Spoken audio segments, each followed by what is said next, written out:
What is going on, guys? Welcome to a new video. So today I want to show you my strategy to making 100k in the next 6 months. And as you can see then in the brackets it says mini course, just because when I was putting this video together there was literally so much information to cover. It kind of is like a mini course in itself. So we're literally going to be covering absolutely everything then. So from startup costs to how to name your store logo, what kind of products, what kind of niches, and then finally finishing off the video with a Facebook ad strategy.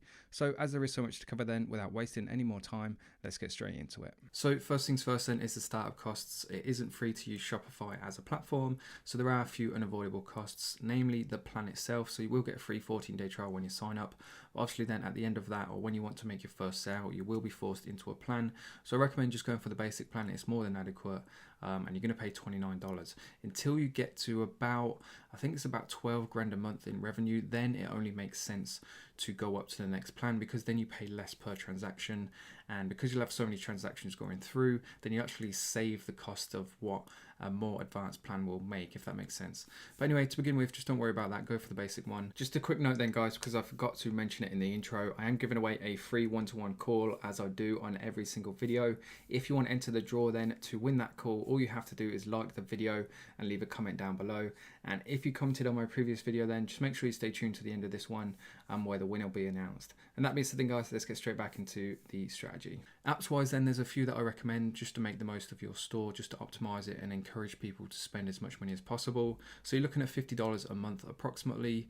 Namely then the upsell app, we need the Obolo app, this is a must have. We need the Horify app as well. Now just a quick note on that, depending on what kind of store you're going for, then sometimes I don't recommend it. But one thing I will say is that if you're going to use countdown timers, just make sure they're legit.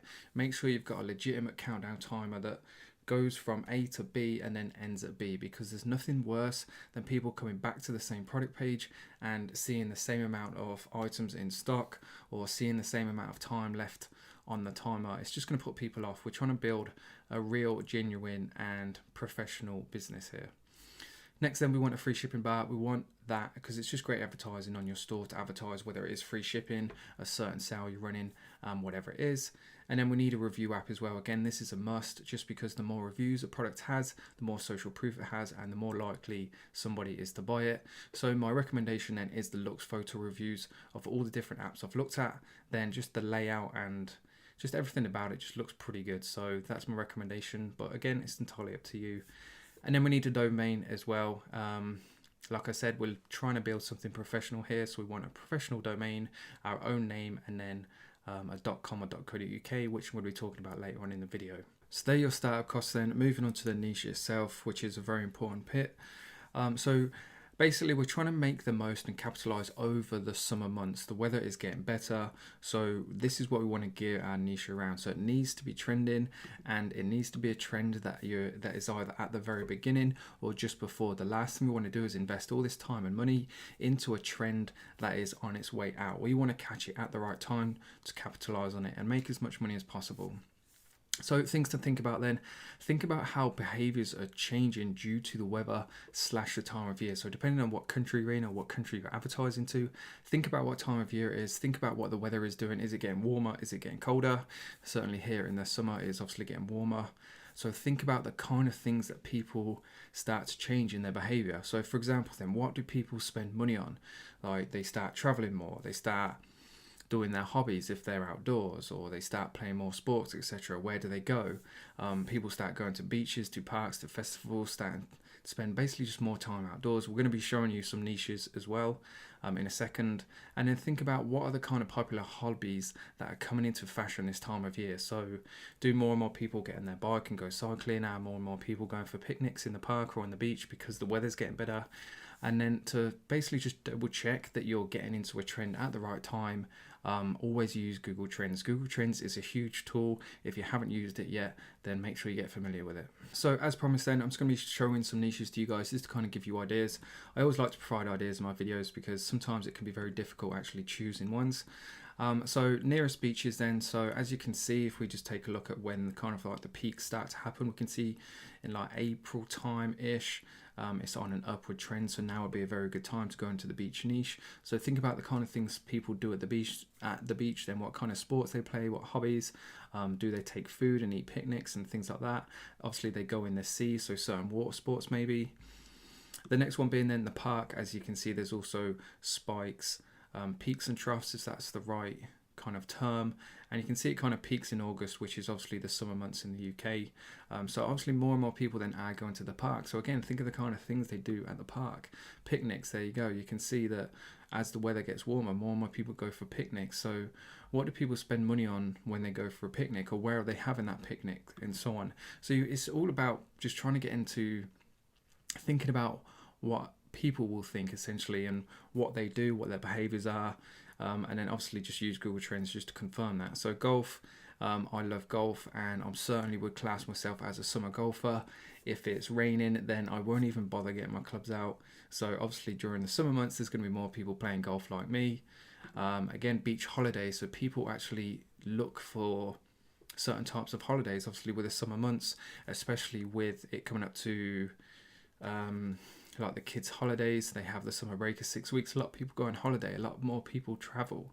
So what kind of things are they spending their money on when they're traveling? Moving on to the last few then, garden furniture. Obviously more and more people are going to be spending time in their garden, as you can see, kind of around April time. In fact, April's the peak, which is actually quite surprising. In fact, June, July in that year. So I guess it depends on when it starts to get warm in the UK. The UK can be pretty unpredictable. So obviously just make sure you check Google Trends. So garden furniture, more and more people spending time in their garden. So again, what are the kind of things people do in their garden? People go to music festivals, obviously as the weather starts to get better, as you can see in June. If we look at some of the recent years, June again. So perhaps there's a big festival in June. And again, what kind of things do people do at festivals? Like they're obviously camping. So think about tents or kind of like camping accessories, etc. Which actually brings me on to my last one, which is camping itself. And again, you can see there's some clear spikes in the popularity. So once you've picked a niche then and you've double checked it on Google Trends, the next thing you're going to need is a store name. So Shopify actually have their own name generator, which I'm going to demonstrate now. But before we do then, a couple of things to keep in mind. So the domain, I recommend if you're just going to stick to the UK only, go for .co.uk. But if you think you might scale out into other countries, or you definitely will do from the beginning, then I would just use .com, because .com is kind of more universally accepted, whether you're selling in Europe or in the US, obviously. And then name-wise, make sure the name is relevant to the time of year so the customer knows what to expect. So here's just a couple of quick examples that I come up with. I don't know whether they're available. If they are, then feel free to go and use these ones. But summer vibes for all. So again, it tells you exactly what you're all about in the name, so people know what to expect without having to actually physically go on your store. And then summerpicks.co.uk, I imagine that one's probably already taken. So just to demonstrate then how the name generator works, if you just Google Shopify business name generator, you'll find it, and you just put in your keywords here, click generate names, and then as you can see, it gives you 100 examples of different names, and just simply go for one that you like the sound of. So once you've come up with a name then that you're happy with, next thing you need is a logo. Now, depending on what niche you're in, so completely avoiding this video topic, depending on what kind of niche you're in, then sometimes I don't even recommend having a logo. Like I've got stores now that don't even have a logo. Sometimes the name is just enough, but because we're going into a niche which is quite bright, quite casual, and quite visual, then I recommend having a logo that matches that. So I get all my logos from Fiverr purely because I don't know how to use Photoshop and I'm not very visually creative. So head over to Fiverr, you'll find loads of people on there. Don't pay, a rough rule of thumb then, don't pay more than $10 for a logo. In fact, I didn't include that in the expenses, which is bad. But yeah, so don't pay anything more than $10 for a logo. And in the notes then, when you tell them what you want, then just tell them what you're doing. So say it's for a summer store that's selling quite fun and friendly products, and you want the actual logo itself then to be bright and casual, because that's the kind of image and theme and feel of your store that you're trying to capture. And then if you are creative and you've got the skills to do so, you can always just create one yourself. So once you've got your logo, then obviously you need a store to add it to, so you need to choose the theme. Now my two recommended themes then are Debut and Supply. Just to show you these, I think I've got them open somewhere. Let's go explore free themes. So Debut is this one here in the middle, and then Supply, I believe, is this one. And as you can see, they're just dead simple. They are just really nice looking stores. They're really easy to navigate, and they're just optimized to try and get customers through as quick as possible. And I'm going to do a video purely on this topic later on, actually, about whether you actually need a paid theme, and if you do, what I recommend. But to keep things simple and to keep things free, if you're on a budget, then debut or supply is absolutely fine. So in terms of color schemes and design, then a white background, just keep a white background. Again, we want to make sure that the actual overall theme and feel of this website is really bright and fun, and also keep the product images white background as well. Overall, then, to finish off this section, the idea is to match the feel of the store to the theme and time of the year. So obviously, if you're selling in the UK and you're creating like a summer store, then summer isn't like a down and dingy time of year where people are miserable and depressed. It's a time where they're just the opposite. They're extrovert, they're outgoing, and they're happy. So you want your theme to represent that, because then it's going to match people's themes. When people are happier and they're comfortable, then they're more willing to spend money. So just make sure that your website just captures that. So once you've created your website, then you're going to need to pick a product. So here's just a few criteria that I recommend making sure that your product meets. So number one, then, under $15 cost delivered. So that includes the delivery on AliExpress. A couple of reasons, really. If you are shipping to the UK, you're going to avoid that tax threshold, so there won't be any tax to pay on the item. And then you want to sell a product that you can sell with at least a $15 margin before you take into account the Facebook cost per purchase. So if your item is bang on $15 delivered, then you want to make sure you can sell it for at least $30. Purely because nowadays on Facebook, I find that if you can give yourself at least $15 margin, if you do a half decent job on Facebook, then you should be able to achieve cost per purchases for less than that. Moving on to point 3, then, go for fastest delivery possible. So depending on what country you choose, then, so if you're selling to the EU, try and source products from the EU. If you're selling to the US, try and source products in the US as well, just because with the weather being good, people are going to be spending a lot of time outdoors as soon as possible. So they're going to be reminded of that product that they've ordered to use outdoors every single day, and therefore the longer you keep somebody waiting, the more annoyed they're going to get. So just in case then you're not sure how to source products from those countries, just a quick demonstration. I've done a video purely on this topic if you want more detail, but basically make sure you choose the country that you want to ship to up here at the top. So you can see I'm shipping to the US. You can choose a random niche, that's a word. So let's go for an outdoor one. So in fact, we're in home and garden anyway, and then this is the box that you want to be looking at. In fact, let's start from the very beginning. So we'll go to all categories. It wants me to log in again. Go to all categories. We'll choose an outdoor one, which we were just on, which was home and garden. Let's just have a look at all. And then this is the box. So you can see it says ship from, and then because there's a lot of products in this niche, we can actually choose products that are in the US. And if we just go to orders, just to look at the most popular ones, because they tend to be the ones with free shipping, as you can see. Open this up and we can see, so free shipping to the US via USPS is only 4 to 7 days. So as you can see, it's a lot quicker than the usual kind of 2 weeks that you would expect from China to US or China to UK. So back to the notes then, and onto the next point, which is keep a product simple. So I see so many people trying to complicate things, looking for that golden nugget. And while the product is very, very, very important, there are simple products out there that are effective. So my personal kind of advice is stay away from anything consumable unless you're going with a very, very reputable supplier that you can trust, and also stay away from products that plug into the mains, again, because they're the kind of products that require the extra certification, and when you're dropshipping going through customs are more likely to get held up. So unless you've tested the product yourself 2 or 3 times, in fact, and you have the required certifications sent to you from the supplier, just make sure you vet your supplier. Basically, just go with something, just be more strict on what products you're sourcing if they are those kind of products. So next thing then, make sure Facebook hasn't banned your category. Obviously, it's no point picking a product that you're not allowed to advertise on Facebook. And a simple Google search then of Facebook advertising policies will take you to this page where it tells you all the different kind of niches or kind of products essentially that Facebook won't allow, or whether it's restricted or not. So we're on the prohibited. So these are all the things you can't sell. So you can't sell anything that's illegal to begin with, anything that discriminates people, any tobacco, drugs, etc., etc. And then if we go to the restricted content, this is the stuff that basically you have to tread on eggshells whenever you're advertising within these kind of niches. Back to the notes then, the second to last point. So use other sites for inspiration. If you struggle to find products, then just keep it simple with the methods you're going to use. And there's a couple of methods that are really quick, easy to do, and they work just fine as well. So just to quickly demonstrate then how they work, if we go back to Facebook, we can put in here then, let's put in garden and then buy. We can go to photos. So there's not really a lot there. We can go to videos. And as you can see, there's loads of different video ads. Again, there's not really a lot more. Let's try and make it a bit more specific. So let's try garden hose.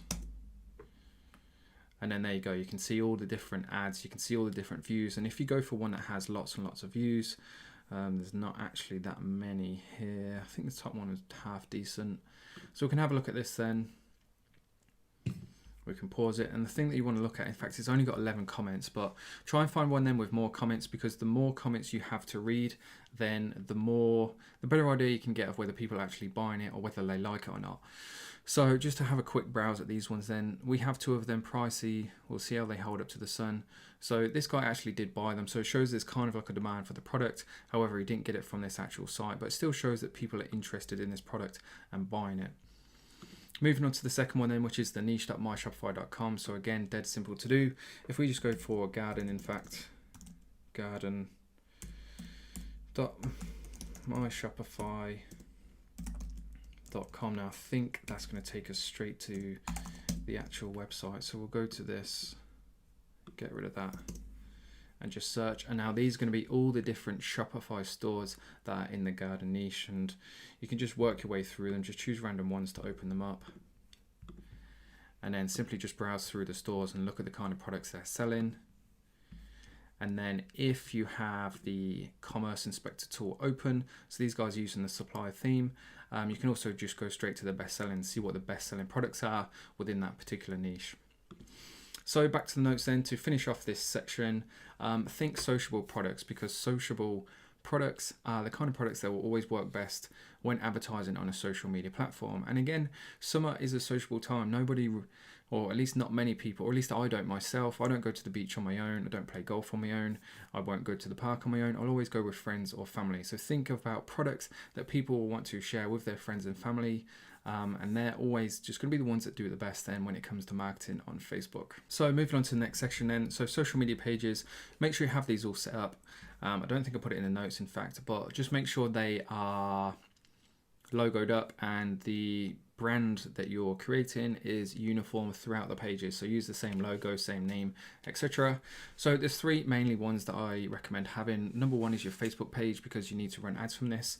Now, before you start running ads, make sure you have at least 5 posts on your page, because you want to look more established. You won't have many likes, but as long as you've got some decent posts on there, then that should be enough to entice people into trusting who you are.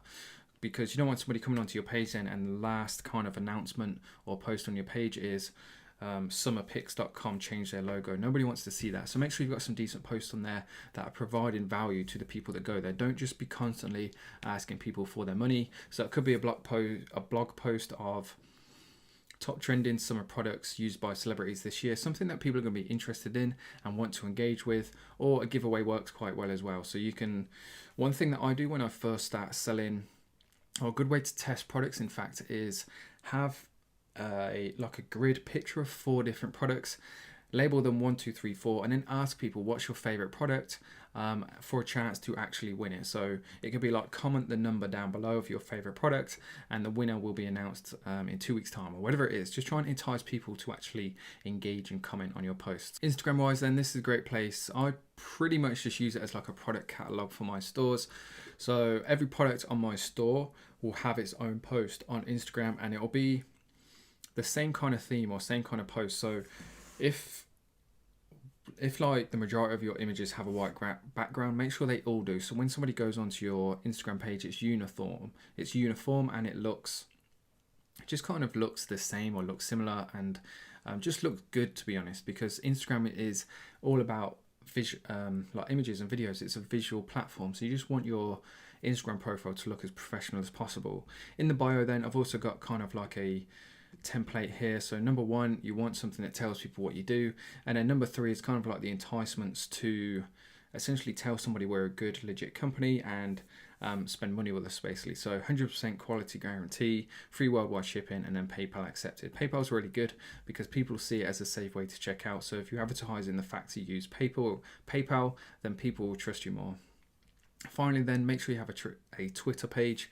And me personally, then I use Twitter to handle any customer service queries. Now, I only recommend using Twitter if you're going to commit to this properly and have the notifications turned on your phone, because as it says there, it's good publicity, but it can also be bad publicity as well. If people are tweeting you and you're not getting back to them, that looks bad. But if people are tweeting you and you're getting back to them straight away, you're giving them good answers and you're providing good customer service, then that's really good publicity for you and your brand. So once you've got your social media pages, then feel free to move on to the marketing. This is the time then to actually sell your products.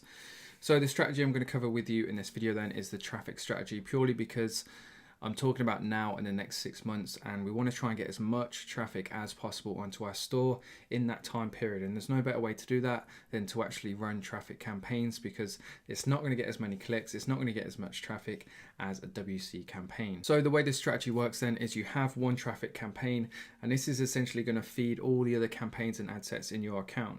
So one traffic campaign in $100 per day / whatever you can afford. Obviously some people are going to have different budgets, so if you've got the budget as a starting point, start with $100, and this should bring in 400 visits per day, and that's based on the 25p or 25 cents per click.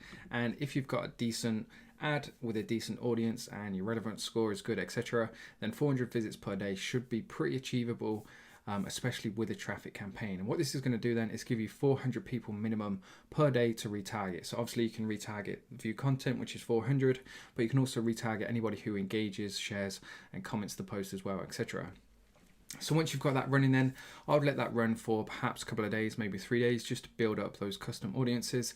And then you want to start with your WC campaign. And within this campaign, then you want all the following ad sets. So the first thing you want to do then, and the main thing, is you want to retarget the visitors minus the purchasers. So create custom audiences then for your visitors, create custom audiences for your purchasers. And then when you create your ad set, make sure you target the visitors and then exclude the purchasers, because there's no point advertising the same product to somebody who already has bought it. Next thing you also want to do is retarget the people who have already bought with you, but sell them a different product. Again, don't sell them the same product. So have a new ad, new product. In a new campaign, I tend to stick one product per campaign, and just say, make sure you tailor the ad to them as well. So thank you for buying this product, or so-and-so, or we appreciate your business, whatever it is. Just make sure you tailor it. Say thank you very much, here's 20% off to come back to us, and show them a new product. A carousel ad works really well, by the way.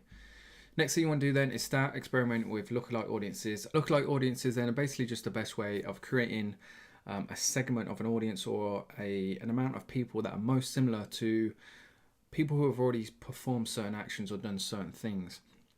Now start with the lowest percentage, so 1%. If that works well, go to 2%. If that works, go to 3%. But essentially it just comes down to testing as many different variations as possible. I'm not going to go into crazy amounts of detail in this video because I've got loads of videos on my channel on lookalike audiences and retargeting and so on. So as it says there, then start with the highest quality possible. So people who have viewed your video ad, if you've got a video ad for the longest time, people who have spent the longest time on your site, because the people who engage with you the most or spend the most time with you, they're the people who are most interested in you and your products. Therefore, you want to create audiences based on those people. And then just a couple of notes then to finish off this section, or the video, in fact, I think. Don't be scared to have a high frequency score. I find that frequency scores of about 4 or 5, maybe a tiny bit higher, tend to work the best in the retargeting ads, because people don't always buy from you the first time they see you.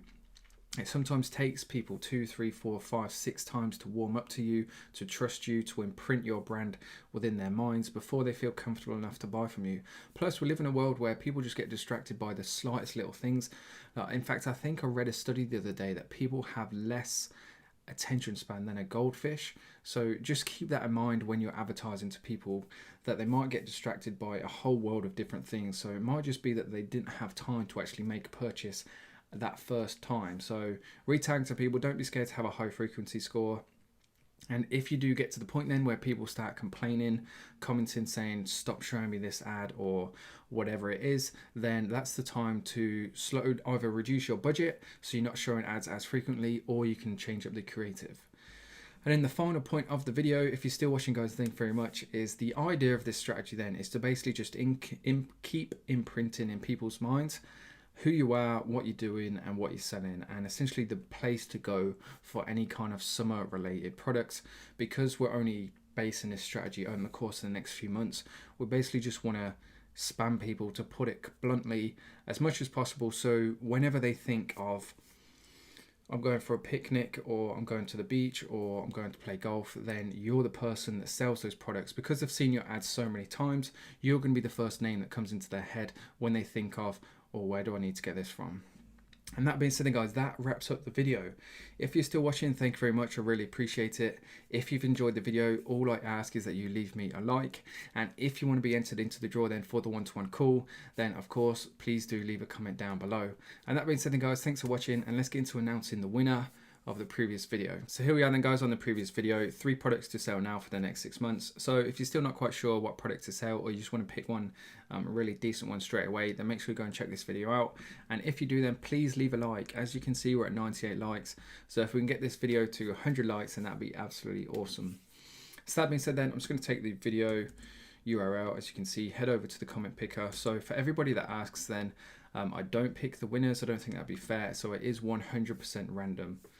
And the winner then of the previous video is F Keys. So can't wait to try these out. Thank you for all this value. So thank you for your comment. Thank you for your support.